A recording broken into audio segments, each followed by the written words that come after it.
Good morning, and welcome to the Queen Cave. I promised a couple people that I would do a little bit of a rig rundown on my rig before I pack it up and send it out to the U.S. meetup in Arizona.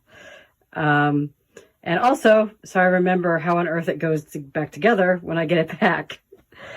So a reminder that the U.S. Red Special meetup is a week from Saturday in Arizona. And if you haven't signed up, please do.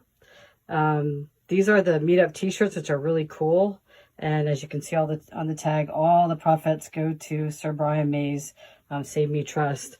At all these meetups we try to do the best we can to try to donate some money to Save Me, to give back to our hero who has done so much for us. And yes, if you look behind you, these are my hero shoes. I won them in an auction about 1.5 years ago. I put them on. It didn't make me play any better. And that is one of Roger Taylor's drumsticks that I wanted to meet up. And this awesome bear, I think it's made by Angie Pittman is her name. And this amazing little Bluetooth speaker that was made by my great friend Gonzalo Plaza. Has amazing talent. He does awesome woodwork. So let's start with the rig. First of all, this is Flash. If you don't know her by now, Flash is a 2016 BMG Super. She is my pride and joy, and I do not travel anywhere without her. If I'm there overnight, I go. She goes with me. I was very lucky to get her. She was on sale here in the States on Reverb, and I actually sold a very expensive dinosaur claw from a species of dinosaur called Dakota Raptor in order to get her. And I love her to bits. She has been converted by the amazing Woody Thomas at RS Conversions. She has got one of Ron Smith's from the Cyber Shop's roller bridges, as well as a new tremolo arm, knobs, pick guard, and I upgraded her with some go-to thumb screws. I don't know if you can see it back here, but they are the thumb screw locking tuners. I'm just afraid when I use a coin that I'm going to scratch the headstock. So here's the rig. And why do I have all this stuff? Well, all this stuff really is not necessary. It's fun.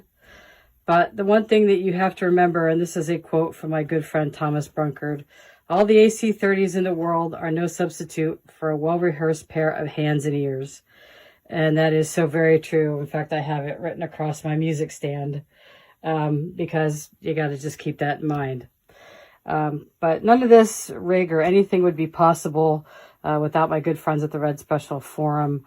I know I'm going to miss somebody, but Jonathan Planner, John Underhill, Dan Fitch, Gonzalo Plaza, Danny Gomez, Thomas Brunkard. Those guys on that forum are awesome, and I encourage you to look them up. It's been an amazing help to me. So let's start. So this is the rig, and I call it Medusa. I have no chord control. I think your rig is kind of an extension of your personality, and when you look down at this, you go, hot mess. And that would probably be very, very, very accurate. I do not gig. I've only been playing for a couple years. I'm 52. I'm older. I started when I was 49. It takes me a long time to learn something. This is my stress relief. And this rig and my guitar are the reasons why I don't take any anti-anxiety meds anymore. The guitar and my hero behind it that built them. So let's start.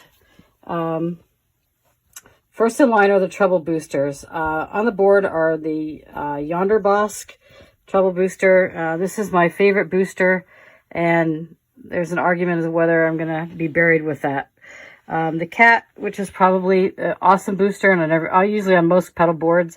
And then this is a Wembley booster made by Luca Colombo, and I use that when I play Brighton Rock, but I was a little traumatized last September at the East Coast meetup, and so I haven't done it in a while, but I need to go back to it because it is so fun, and I need to get it right at some point.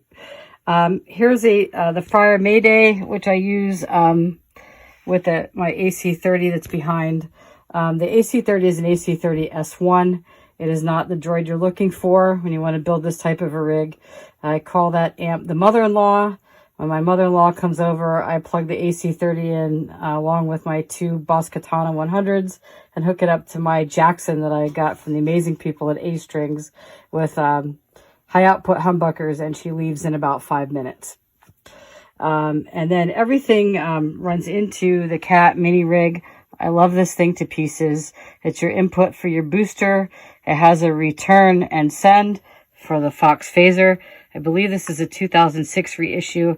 This was owned by my good friend Jonathan Planner, and I won it at the UK meetup, and it's now on my board and gets good use.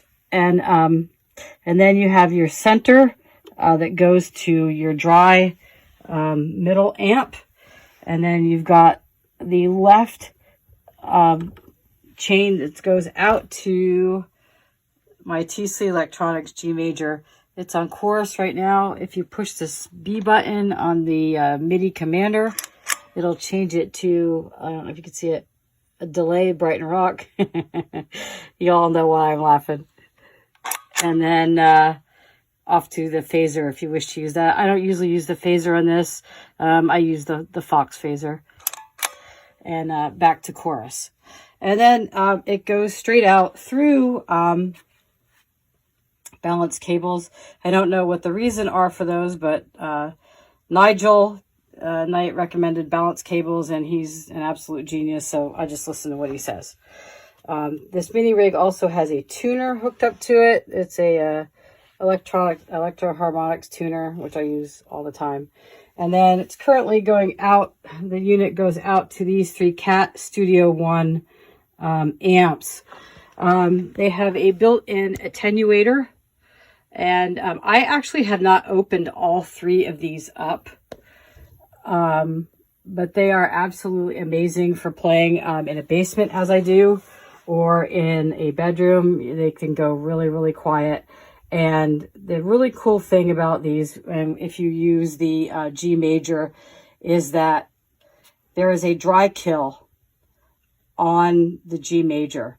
So when you're using the Brighton Rock delays, you'll get your dry only through the middle amp, and then the 800 milliseconds on the left and the 1600 on the right. Now this rig is also equipped with its own chorus pedal, which is a CE2W Wazacraft Boss pedal. It's an amazing pedal, and it goes to two different delays, one at 800 milliseconds, one at 1600 milliseconds that are set up. The only problem with using this analog part of the rig is that there's no dry kill. So when you play, you're going to get your dry signal through all three amps, and then your 800 milliseconds to the left and 1600 to the right amp. The problem being that that's really not how it's supposed to be.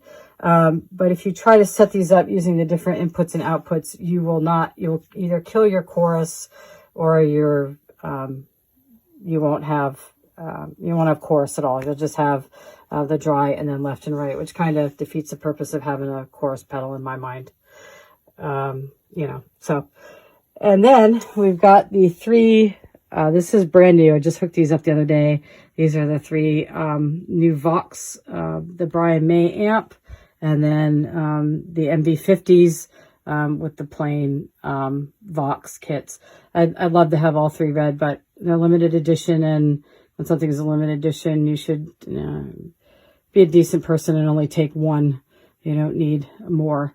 I have not hooked this up to the rig yet, but I have hooked it up with one that's the cord going in right now with the stock treble booster, and it is amazing. So a couple of digital things to the mix. Let me move this. This is the Quad Cortex, and right now it's programmed with just a little thing that Danny Gomez and I put together, our own little wet dry preset, and it works really, really well. They go out to the two IK multimedia speakers. Sorry for the Blair Witch camera. I do have Danny's presets, and I do need to load these onto this quad. Over here you can see this is my DC amp. This was made by the awesome Pseudo Artifacts Workshop, and it absolutely looks and sounds the part. So that is basically my rig. Do you need all this stuff? Absolutely not. I promise you, if you have an iPad and one of these little interfaces that goes to a decent set of headphones, you look up thomasbrunker.com. He's done some amazing work with Tonex and the IK Multimedia Amplitube. There's even a 71 AC30 out there that is the absolute bee's knees. And if you have an iPad and an interface and a pair of headphones, you can have the sound right in your ear, or get an amp plug. I haven't tried mine yet. I heard they're amazing. Because one of my biggest worries is what happens to all this stuff when I'm dead. I am 52, not going to live forever. I got a lot of guitars and gear, and I am going to make sure that all this stuff gets into the right hands. I have a good friend of mine who's going to go over all the equipment that I have, and I don't want it sold. I want it given to the young players in our group who are deserving of it, who are incredible. And if you haven't been on the Red Special Forum, please go. There's an amazing group of young players. I'm not going to name them all because I'm going to hurt someone's feelings and miss them. They are absolutely amazing. They are so good, and they work so hard and are well worth a follow. One thing I want to caution when you're hooking up a rig, I do not use individual plugs. I use batteries when I can, but you want to use, this is a gator case, so that all the plugs come from one solid source. So that's about it. I'm sorry to bore you guys to death, but I have to pack all this stuff up, and this stuff all needs to go to Arizona for the meetup. So I'm going to get cracking on that. All right, guys, have an awesome Sunday. See y'all. Keep rocking.